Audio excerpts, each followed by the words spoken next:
Hey, what's up, nerds? It is Paul at Radio Free Hammer Hall, and I don't know, I just thought I would do some random nonsense. Just talking at the camera, because I haven't done that in a while, and talk about some just random Warhammery stuff, some random life stuff. Because as I said, I haven't done that in a while, and I just haven't really been doing a lot of videos. Or, I don't know. I've been busy. Life's been busy. Life has been pretty good, though. I guess I'll start with some Warhammer stuff. Um, I never talked about Nova Open, which was awesome. I had an amazing time at Nova. Played it in the narrative once again. Did some painting classes this time. Highly, highly recommend. Uh, did a class with Sam Lenz and did a class with Vince Venturella. Both amazing classes, amazing dudes. Well worth the money and the time. If you guys happen to go to an event where there's painting classes, definitely do those. They're awesome. Um, the narrative event, as always, amazing. The venue, fantastic. It was a new venue this year. The whole thing was just fun and great. Little hiccup with check-in. Their whole system for making key cards was down for most of the day when a lot of people were checking in, which was a pain, but that's okay. Things happen. It's all right. It wasn't really their fault or anything. It was an IT problem. It was frustrating. It sucks, but it was frustrating and sucked for them too. They were trying, and we all made it out alive. My list for the event, I played Maggotkin as one does, and I went with something unusual for this. I played a really fluffy list, or at least I thought it was a fluffy list, right? So I ran just actually, now I'm remembering, I did kind of mention that this whole thing happened, right? I didn't go in depth on the list in particular. So I ran a list that was bringing a little bit of everything that Nurgle can ally and coalition into one list. So I ran with a unit of Plague Sensor Bearers, a unit of Bestigor, which I had some old Pestigor models, which were playing the role of Bestigor, and then some Chosen, and then Plague Bearers, Blight Kings, and Rotmire Creed. So kind of a little bit of representing everything, each different tribe, so to speak, of different Nurgle worshipping folks throughout the realms of chaos. All of that led by my usual leader dude, Kusas, who was counting as a great unclean one for this one. I built up a fun base for him that everything was slotting into, like a Russian nesting doll at this point. He really can't get much bigger than he already is now. Also added to that crew, I had a Poxbringer that was another sorcerer nurgling, and a Lord of Afflictions, which was the nurgling riding a fly, which was, I believe that rounds out the whole list that I'm remembering anyway. This all worked surprisingly well, and I put this together for narrative fluff purposes, and I ended up walking away learning a lot of things. Number one, I hadn't really had much of a chance to play with Rotmire Creed before. They are amazing. They fill a role that Nurgle just didn't have a unit for before. They're really solid, and they do what Plague Bearers do, right? They sit back and they sit on an objective, but they do stuff while they're sitting back and sitting on an objective. They're shooting over, and they're throwing a decent amount of disease around, and they can be chaff and get in the way. They could serve a variety of roles, which is really good. I like it a lot. Plague Sensor Bearers are just absolute blenders. They're crazy. The event was also allowing the previous GHB battalion that lets them fight in 2 ranks. So I was using a reinforced unit of them. So like 10 of them charging into something with all of them throwing all of their attacks is just crazy town. Like they just blew stuff up like mad.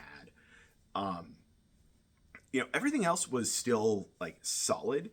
And a lot of those things I discovered, like, just actually playing them, they all really still have like Nurgle abilities. The Plague Sensor Bearers are like -1 to wound. And everything else kind of like still feels Nurgle. I think those are actually going to end up allying in fairly frequently, particularly if we get more rules in the future that let them like fight in 2 ranks. Just running 5 is not like super exciting. I think running 10 and being able to get all 10 into combat is really good.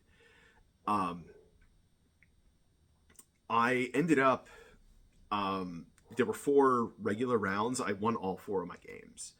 And then the final round was just, a big siege game, and it's kind of hard to judge what winning is. Our side won, but it was like easily like 10v10. It was everybody in one game. So, I was, even though this was a narrative event, I was up against like legit lists, and by the way that like their pairings and everything worked, they realized that, by like after, first couple rounds, they were like, oh, like we can't just narratively pair you strictly. Like we gotta like throw harder lists at you. Like they started really pairing up people so that everybody was having fun. In round 4, I was up against like a standard like top table competitive Bone Reaper list, and I won. Now, why did I win? Because I played the scenario. It was like an asymmetrical sort of deployment. It was like a siege scenario, and my opponent basically deployed all up onto the wall of the siege. He was the defender, and he was very focused on defending the wall, and I just deployed my Lord of Afflictions in reserve, dropped it down in his backfield, and started doing the objective of the scenario, which was just burning things in his backfield. And he just couldn't get to my Lord of Afflictions in time. He neglected to zone him out. So that was a problem for him. I used my big aggressive build of the Great Unclean One that I've done a video about previously. Super fun, does a ton of work. It was great. It was fun. Had a great time there. I just need to play more Warhammer. I want to do more narrative stuff. It was great and fun, and this stuff's just a great time. Other stuff and things.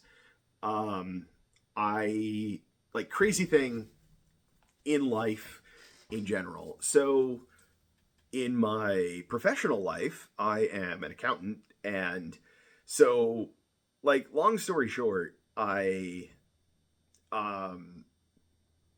had like various health problems here and there, and it kind of like it messed with my career and getting like my CPA license and all of that stuff. So like I haven't done that yet. And but I passed the CPA exams years ago. But there's other requirements that you have to do in addition to that to get your license. And I thought my exam credits expired, but I learned fairly recently apparently they don't. And so all I had to do was like the last couple of assignments, there's like an ethics exam and a bunch of like paperwork that you have to do and pay the fee to register and all of that stuff. So I finally have all that done. So I just have to get everything submitted and do the final, clearance of everything. I'm good to go. So it's unofficially official, but it's kind of a big life accomplishment. Pretty awesome. I'm excited. So it's not totally official yet. So I'm not celebrating, but I'm still excited. Um, Du Bois coming up next week. Super exciting. I'm going to be kind of out of commission for, I mean, I would say I'm just having a new excuse for not playing. My wife is going to be having back surgery um, in a few weeks. So she's going to be pretty laid up, which means I'm going to be super busy doing all of the kids stuff and housework and all of that, and kind of like picking up the slack while she's out of commission. So not going to have as much time for Warhammer stuff, which means I would say I wouldn't be playing as much, but I just haven't had a chance to play, which is also probably an indication of, in me not doing videos. Like, I just haven't been doing anything. I've been painting a lot. I've been building terrain for Du Bois. I've been digging into the Cities of Sigmar stuff and building things, conversions, just doing fun things. I don't know. It just kind of sparked some creativity, and I'm just doing stuff and having fun. Yeah, life's just been pretty good lately. A little complicated, some ups and downs. Had a couple of months of just kind of working a lot of hours, just because that's the nature of the industry that I work in, and every couple of times a year you just have a peak of gonna work more, and then it dies down again, and you have time off. Like, that's where I'm at right now. I worked like 20 hours last week, and because it's like a lull, and it is what it is. And yeah, I don't know. I'm just kind of having fun, loving life, and yeah, yeah. I think that's gonna just be it for now, guys. Just kind of rambling. Got more stuff coming. I got a bunch of hobby stuff that I'm doing too. So maybe I'll talk about that more at some point. Building terrain for the narrative stuff at Du Bois, building a Nurgle themed narrative table. So that's cool and fun. I finally, I guess I'm not really done. I finally have learned to use an airbrush properly, and that's been making my hobby stuff a lot more fun and easy. I don't know, learning more hobby things, just kind of getting better at painting, enjoying painting more.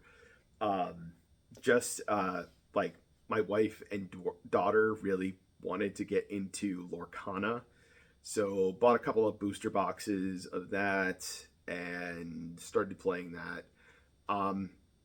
The initial opinion is like, it's fine. Like, if they want to play it and they're excited about it, I'm happy to play it too. I think it's a little too basic for my taste. After playing Magic for years, I mean, it's like watered down Magic. And there's nothing really that unique or special about it that differentiates from Magic or Hearthstone or any other CCG. Really, that's it's fairly basic. Is it good? Yes. Does it seem fairly well balanced? Yeah. I mean, they didn't make the early Magic mistakes of just making ridiculous cards. And I think most of the really expensive chase cards out there are more about it being between scarcity and collector value of people just are Disney fans and want certain characters and stuff. That's what they're really interested in, and certain art. Yeah, that's about it. I think that's all I'm really rambling on right now. So yeah, I'm gonna say ta-ta for now, guys. I'll talk to you all later.